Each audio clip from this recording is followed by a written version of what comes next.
Hello, everyone. My name is Elona Kearney.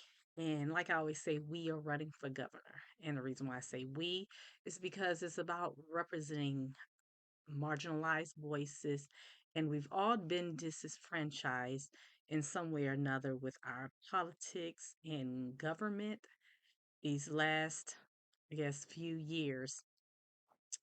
However, through my experience, I've come to realize that good candidates often struggle to win.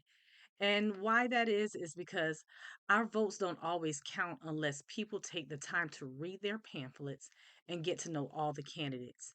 It's not an equal playing field for visibility, especially if you lack money. It doesn't matter if you have good ideas or good, genuine common sense that most of us voters want.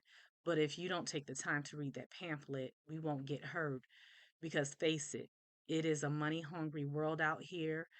And I'll give you some instances.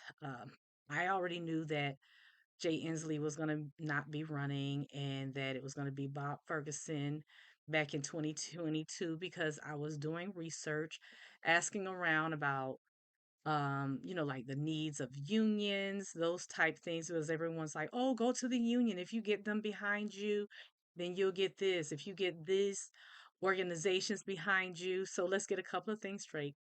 Nonprofits, 501c3, those type things cannot endorse or promote a candidate. However, if they have a PAC committee, they can, but I still always get the runaround and it's not anything direct. So, no one wants anything pinned on them because, heck, they better not want it because I will call them out. However, if you look at some of the bigger candidates, PDC, where there have been illegalities filed on them, always remember that's why they have all the money. They can pay the fines or whatever it is to do the wrong thing to push their campaign, whereas someone like myself, I can't afford to do those things because I've seen nonprofits that I've helped out and volunteered and supported and been here in the community who's turned around and after saying, oh yeah, we can't endorse a candidate, all these things, but they've turned around and were holding up Bob Ferguson campaign signs who just only comes for photo ops and tell them things. But I also know that their concern is what they say that if he wins, then they would have to be concerned with losing funding and support. So it's kind of a fear factor and it makes it difficult. A lot of things makes it difficult to prove because I always wonder when I see people have all of these videos, how do you guys plan for this? How do you get those things recognized and upfront? Because no one is just going to let you say, "Hey, I'm pulling out this video camera to record you." And I'm not always walking around with a video camera. I don't know who does that. That's that's you. Kudos to you. I don't have time for the extra. But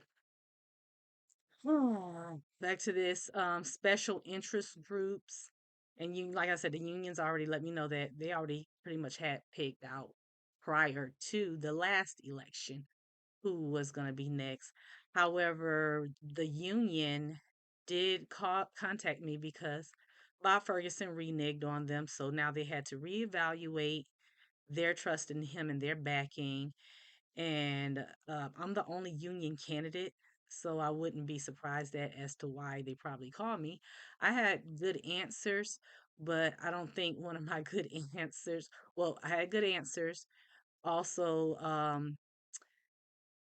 there are a couple of things that they want. Of course, that money. See that you have all these millions behind you, or money backing. I don't have that.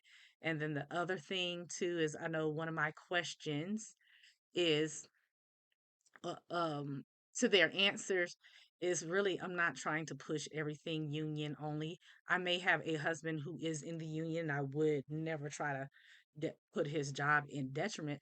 However, I am also a small business owner, and I feel that we should be able to work together when it comes to contracts, as opposed to, you have to think too, a lot of union workers have spouses, or they want to start their own business one day, and it would not be fair to force them all into union and unionizing them. So that's one. The other is with special interest groups. It it is, I think that if you ask me, the way politics should be set up to give an equal, fair playing field is, we have TVW. We can get on there. We do our 3 minutes, and they rotate that on their channel all the time, and that's a political channel, and that's fair. We have the pamphlet, voter pamphlet. Yes, that's fair.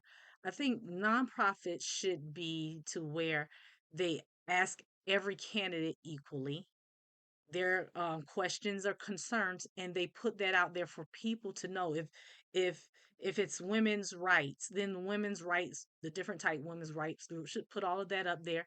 Let us answer those questions and let people sit there and decide for themselves, not you as a special interest group choose. Because a lot of times I'm seeing where funding is being given out because of these candidates, and all of them are intertwined some type of way, but it's never getting to the people who has said that it was meant for.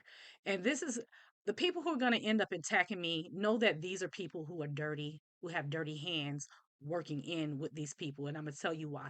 Because all of us who are constantly complaining that no one is on the ballot that we can vote for, no one's on the ballot that we trust, we don't get heard. They talk about this money that's coming to our communities. It never makes it to our communities. When they start attacking me, you know that they're attacking you, and you know that they're sent out to suppress and keep us oppressed, because that's how this whole system goes.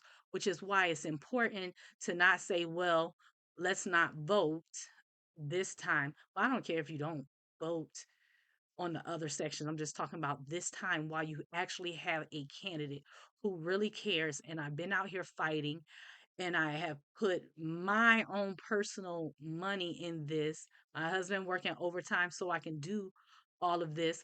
Not This is not free to run. And it takes some type of money, and I've put in, let's say, around $6,500 of hard earned money into this to run, because I really believe that this is at least our last chance of hope in voting and in government.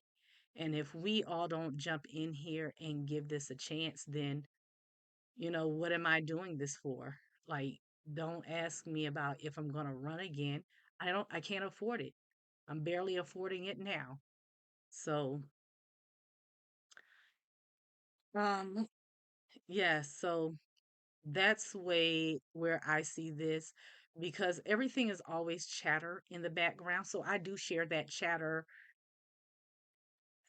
because it's important that you know what is going on in the background. Like, I've applied for women's of endorsement of different women's groups, and certain of them, they didn't endorse me, as you see. However, the certain board members have said that that's because they have to keep it clear for Bob Ferguson. Now, these are, yes, that they said those things, but it's just disappointing, because if you have a mission statement that says you specifically support women and help women to get into seats, it's not about whether or not we win or lose. If that's your mission, it should be about the women, Democratic women that you're trying to help. And I have been seeing anything but that. I'm going to only attend one last survey of a nonprofit. Not is it? I'm gonna attend, however, one last women's, whatever you call this, political action